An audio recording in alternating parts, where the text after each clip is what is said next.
दोस्तों, ये छोटी सी 1 मिनट की कहानी हमारे आपके विश्वास की कहानी है और पूरी देखिएगा, आपको निश्चित रूप से बहुत ही अच्छी लगेगी।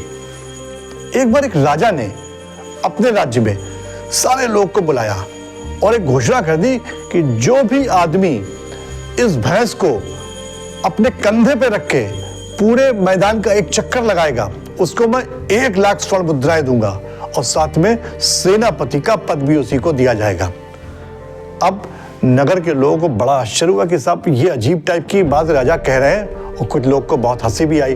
लेकिन कुछ लोगों ने सोचा कि ऑफर तो बहुत जोरदार है राजा का, कोशिश करनी चाहिए। कई लोगों ने कोशिश करी, उसमें से बहुत से लोगों को चोट भी लग गई, कुछ लोग तो बहुत ज्यादा ही घायल हो गए।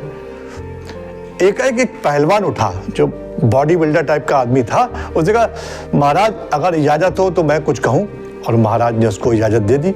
तब उसने कहा कि मैं ठीक 2 साल बाद आके आपका ये कार्य कर दूंगा, अगर आप मुझे 2 साल की मोहलत दें तो मैं आपके इस काम को 100% पूरा कर दूंगा, और नहीं करूं तो आप मुझे सजा दे दीजिएगा, जो सजा आपको मुकर्रर करनी हो मेरे लिए।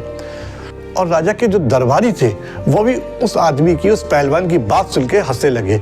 ये कैसे संभव है इतनी भारी भैंस को ये अपने कंधे पे उठा के एक चक्कर लगा ले। लेकिन राजा ने उसको इजाजत दे दी कि ठीक है, हम तुम्हारा इंतजार करेंगे, 2 साल बाद तुम आना।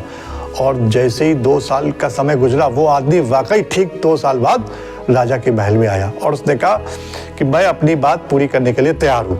तो अगले दिन राजा ने सबको मैदान में इकट्ठा करा और वहां पर वो आदमी ने वाकई उस भैंस को अपने कंधे पे उठा के पूरे मैदान का एक चक्कर लगा लिया। राजा को बड़ा आश्चर्य हुआ। उसने उस आदमी से कहा मैंने तो ये सोचा था कि ये जस्ट मजाक था और मुझे लगता था ऐसा कोई कर ही नहीं सकता, लेकिन ये बताओ तुमने ऐसे कैसे कर लिया। अब दोस्तों, जो मैं बता रहा वो लेकर जाइएगा, बहुत काम की चीज बता रहा हूं। उस आदमी ने कहा महाराज मैं 2 बातें आपको बताता हूं। एक, जब कभी जीवन में आपको कोई लक्ष्य असंभव लगने लगे, बहुत दिक्कत देने लगे, लगभग असंभव लगे लक्ष्य, तो आप उस लक्ष्य को छोटा बना लो। और नंबर 2, आप उसके लिए बिना एक भी दिन गैप करे लगातार प्रयास करते रहिए, अभ्यास करते रहिए, आपको सफलता जरूर मिलेगी। कैसे? देखिए उसने कैसे करा, कैसे उसने भैंस को उठाया। उसने फिर कहा हे महाराज, मैं जब भैंस 1 महीने की थी तो मैं उसको अपने घर ले आया था और 1 महीने की भैंस को मैं अपनी पीठ पर बैठार के रोज अभ्यास करता था।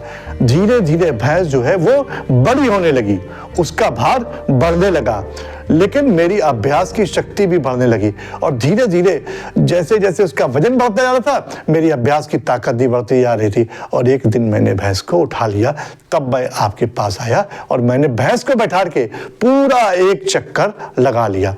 ये सब उसी कंसिस्टेंसी या अभ्यास, निरंतर अभ्यास का नतीजा है। तो दोस्तों, निरंतर अभ्यास से बड़ा कार्य भी आप कर सकते हैं। चाहे वो असंभव सा लगने वाला लक्ष्य, आप उसको निरंतर अभ्यास से पूरा कर सकते हैं। छोटा सा वीडियो अगर आपको अच्छा लगा तो उसको लाइक करिएगा और हमारे चैनल को सब्सक्राइब करिएगा। Thanks for watching नूप Tiwari motivation.